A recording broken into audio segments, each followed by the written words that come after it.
Hello, everyone, and welcome to our second week of English 200, 201, and 202. This week, we're going to be working we're going to do some reading before we begin. I'd like you to read Chapter 3 in our textbook, Serious Daring, and then you'll be asked to read various poems along the way during this lecture. So you can just stop it and read the poems, and then continue on.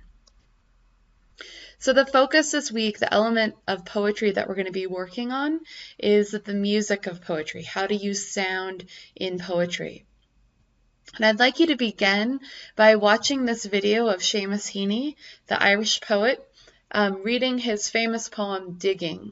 And I'd like you to follow along with the text, which is on the next slide. Sorry, not the previous, the next slide. As you listen to it so that you can look at what it looks like on the page. As you listen and read the poem, and I'd like you to think about what you notice about how sound is used in the poem. I'd like you to also record yourself reading the poem aloud. You can just use your phone. Usually there's a free recording device on there. Or if you have another way, you can use a tape recorder if you want. Many of you youngins in this class might not know what that is, but I'd like you to just be able to record your voice reading it. And then I'd like you to listen back to your recording and think about how would you describe the sounds and rhythms of the poem? Like if you had to give them a word, what would that word be? Is it fast? Is it slow? How did the rhythm affect the way that you felt when you read the poem? How did you feel inside yourself? What emotion came about? So Seamus Heaney's poem Digging is here. I'm not going to read it aloud because I'm going to let Seamus Heaney do that when you watch the video, and also I'm going to let you do it as well. Go ahead and stop this video and do this exercise first before we keep going. All right, welcome back. I'd like to talk to you a little bit about harnessing sound to create meaning in poetry. Poets select words for their sound as well as their meaning. They want to control the way the page speaks to the listening mind. Language is rich and it's very malleable. Why choose the word rock over stone? It's something that we wouldn't really think of in ordinary life, but when you're writing a poem, you want to think very carefully about the exact word you want to use. So if you look up just the word rock, it's defined as the solid mineral material forming part of the surface of the earth and other similar planets, and it's exposed on the surface or underlying the soil or oceans. That's the dictionary definition of rock. Stone is the hard, solid, non-metallic mineral made of which rock is made, especially as a building material. Now, there's not really a lot of difference between these two words, but in class, if we were in person, I would do a brainstorm on the board, and I would think about what what the word stone associates with in your brain versus what the word rock associates with your brain. Listen to the way the word rock sounds versus the word stone, right? One sounds rough with the r and k, and the other one sounds smooth with s and n. Which one sounds more powerful to you? Sometimes the R and the K make the word rock sound more powerful, right? And why would you choose one word over the other? Because each makes the reader feel differently. So when you choose a word, I want you to think about what it sounds like when you say it aloud. Does it sound hard or soft? What does it associate for the reader? I want you to think about all of these things when you're writing. So poets are able to harness sound and meaning at the word level, and by harnessing words together with sound using techniques such as alliteration. And that's the occurrence of the same letter or sound at the beginning of adjacent or closely connected words. Alliteration would be the slippery stone that stood on the soft bank, right? All those S's would connect with the word stone, and those words would flow together. Now, there's two different types of alliteration. There's consonants, and that's the reoccurrence of similar sounds, especially consonants in close proximity. So the example I just gave you, that's an example of consonants because the S sound, the consonant S, is repeated in the poem. Assonance is a repetition of vowel sounds to create internal rhyming. So that's where if you're rhyming rock with another word that has a sound in it, the rock stood heavy, right? So the rock stood would connect those two words together. Onomatopoeia are words that sound like what they are, right? The word buzz, right? It sounds like a fly buzzing in my brain, right? Pow, bump, swoop. These are all onomatopoeic words, okay? You can also use words that kind of sound like what they are, like the word kiss.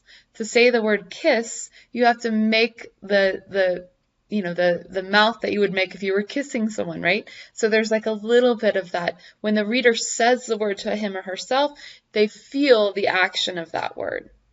Anaphora is a repetition of the same word or group of words at the beginning of a line. Anaphora can happen at the beginning of the line, can also happen at the end of the line, and we'll see an example of that when we read We Real Cool by Gwendolyn Brooks later in this lecture. Another way that you can harness sound in poetry when you're writing is to harness rhythm. And what we're going to focus in regards to rhythm, this week is in repetition. That's when you repeat sounds, words, phrases, line lengths, and sentence structures within a single poem. Poems are really short for the most part, and every word is chosen specifically to be exactly where it is in the poem. So, if a poet repeats a word or phrase, you want to pay attention. If you repeat a word or phrase when writing a poem, know that you give that word or phrase more meaning in your poem if you do so. It's like underlining that word in your poem. Don't actually underline words in your poem, okay? But if you do that, it's very powerful. You'll notice when we read digging, right, there's repetition in that poem, and there's a reason for it. And I want you to go back and look at that. Why was Seamus Heaney repeating about the idea of digging, like what he digs with, right? I want to give you, since this is week 2, I want to give you a little note about rhyme, using rhyme in your poems. Most people who are new to poetry think all poetry needs to rhyme. This is really not the case. It hasn't been the case for many, many years. In fact, in this class, we're going to practice not using perfect or exact end rhymes in our poetry. That means don't rhyme the ends of your poem, whether every 2 lines or every couple of lines, with exact rhymes like love, dove, shove, right? Those are exact rhymes. Rhyme should be thought of as another element of sound that can be used to create meaning, to connect words because you want the reader to connect them when they're creating meaning when they read your poem. Don't just if you overuse anything, right? If you overuse end rhyme, it'll make your poem feel sing-songy, right? It'll make the reader not feel the actual power of your poem. You can use off rhymes. Those are like rail and yell. They're also called slant rhymes or end rhymes as a way to link words together, and I encourage that. And I encourage it inside the middle of the line as well. If you want to use an exact rhyme, put it in the middle of the line somewhere. All right. So for your first journal this week, we're going to do something a little weird, okay? I have 2 poems here. One's in ancient Greek, it's by Sappho, and the other one is in Latin, it's by Ovid. And what I would like you to do is to get weird here. I want you to choose one of these 2 poems, and I'd like you to make a faux translation. I do not want you to look up the meaning of these words. Please do not look up the meanings of these words. Instead, I want you to sit with the words and free associate what word connects with you when you see that word, okay? So, for example, with the Latin, it's actually a little easier because they're just words, and maybe you're looking at the word equid, and it makes you think of the word equity, right? So you'd write the word equity. And you can add in sense between your translation, but what I want you to write is a poem based on the words that you think these could possibly be, if you were to just translate them phonetically into English, okay? Play with this and have fun. Now, when you're working in ancient Greek, you'll notice that the letters are not the same as our English alphabet. If you know ancient Greek or Latin, please find a different language to work in, okay? It won't work if you know the words. I'd like you to play with what these, I still want you to look at what these words remind you of. The second word to me reminds me of koi, like a koi fish, right? I want you to think out of the box. Let this poem be really weird, okay? And you can add in words that aren't there to make sense into a poem. But I want you to write at least 10 lines off of these, at least 8 lines off of one of these 2 poems, okay? And I want you to play with it and try to faux translate. So not exactly translate, just pretend translate based on what phonetically it sounds like to you in your brain. Okay, the next thing we're going to do as a journal number 2, is we're going to do an imitation expansion. But to do this, you're going to have to first read the poem We Real Cool by Gwendolyn Brooks, which does use anaphora, right? The repetition of the same word on the right-hand side of the line all the way through the poem. And I want you to pay attention to that and ask why she's doing that, why that's so important, right? And then I want you to read the poem Golden Shovel by Terrence Hayes. He imitates Brooks in his poem. But at the same time, he also expands on her idea. What I want you to do is to reflect on that as you read these 2 poems. So first you'll be reading We Real Cool by Gwendolyn Brooks. We real cool, we left school, we lurk late, we strike straight, we sing sin, we thin gin, we jazz June, we die soon. And I want you to go to the Golden Shovel, which is it's in the anthology, in Serious Daring. I believe it is on page 383. It's 383 and 384. I want you to read it closely. I want you to pay attention to sound in it, and I want you to pay attention on how he expanded Gwendolyn Brooks' poem. Then I want you to find a poem to imitate. Try to choose a poem that you aren't very familiar with, but that strikes you as interesting. You can use the anthology in our textbook or Poetry Foundation website if you need help finding a poem. Okay, and make sure it's one you don't know, okay, that you're just getting to know. I want you to read the poem deeply in order to understand what's under the hood or how the poem's operating. Then try to recreate what the poet is doing sound-wise in the poem in your own attempt. Use your imitation as a starting place. You can try and expand the poem as Hayes did, or you can just write off of the first line. Maybe you just use the first line and then write your own poem. Or you can get strange by just using every 3rd or 5th word in the poem. Your poem should not look anything like the poem that you're imitating, okay? I do not want exact imitations. When you turn in your poem, please note the name of the poem you are imitating. All right, your discussion this week is going to use those imitations.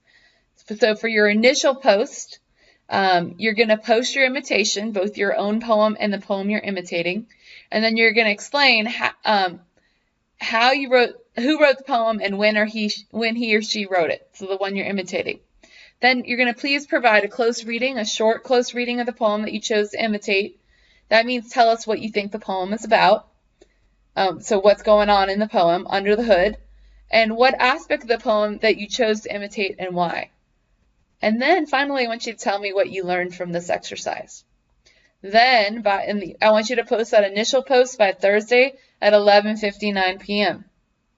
Then respond to at least 3 of your peers' posts. I'd like you to explain at least 3 specific things that you like about the poem and why. The imitation poem, okay? The poem that your peer has written. Try to use the terminology that we're using this week. For example, was there any alliteration? Was there any repetition? Okay? Give at least 3 suggestions for how your peer could improve his or her poem. And I want you to be respectful when you give these suggestions, okay? So example, does he or she have a title for his or her poem? Could he or she go deeper into his or her imitation?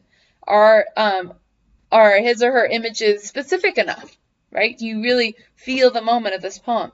Now your responses need to be posted by Sunday at 11:59 p.m.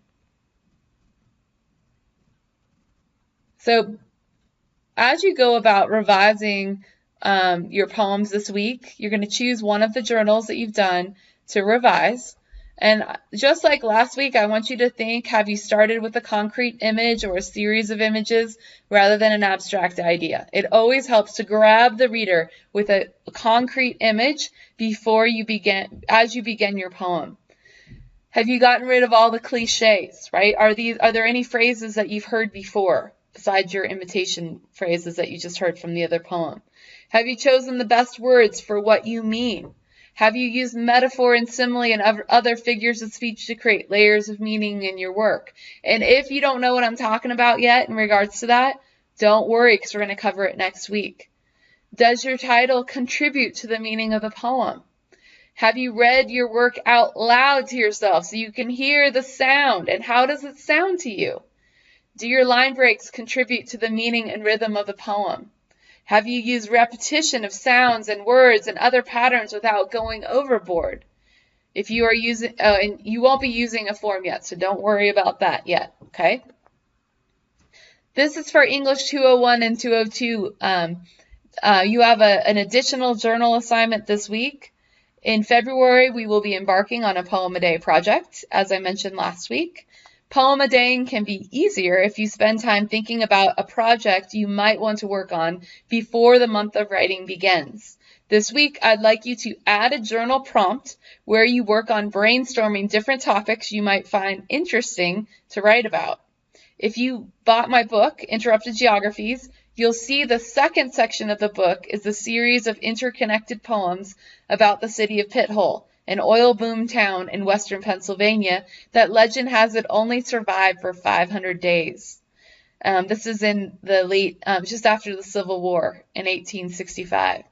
Originally, I wrote those poems as a Poem-A-Day project. I did research about the town before I began and had an idea about the themes I might want to explore. I had questions about this town and why the town had pretty much been forgotten, right? So I was digging up a history as I wrote these poems. This week, I'd like you to brainstorm 3 possible topics you might not mind writing 28 poems about. What are you curious about? What scares you? What person, place, or thing could you tell a story about in different voices or from different perspectives? Have fun thinking about this project. All right, everyone, you have one formal assignment due at the end of this week. Again, you'll be graded on how much effort you put into revising your journal exercises into a finished poem. Don't forget to review grammar and spelling. Don't forget to give your poem a title. Please type up your document and upload it under file and under formal assignment number 2. And please only upload docx, or PDF files. I can't open anything else. Your poem is due Sunday at 11:59 p.m. All right, so for next week, guys, we're going to continue to work on poetry, this time focusing on understanding the use of images, symbols, and figurative language. That means concrete images, symbols, metaphor, and simile. It's been great meeting you this week, and I really look forward to seeing your work this week. We have a big class, so be patient as I get through all of your work, but I really enjoy what I've seen so far, so keep up the good work. I'll see you online.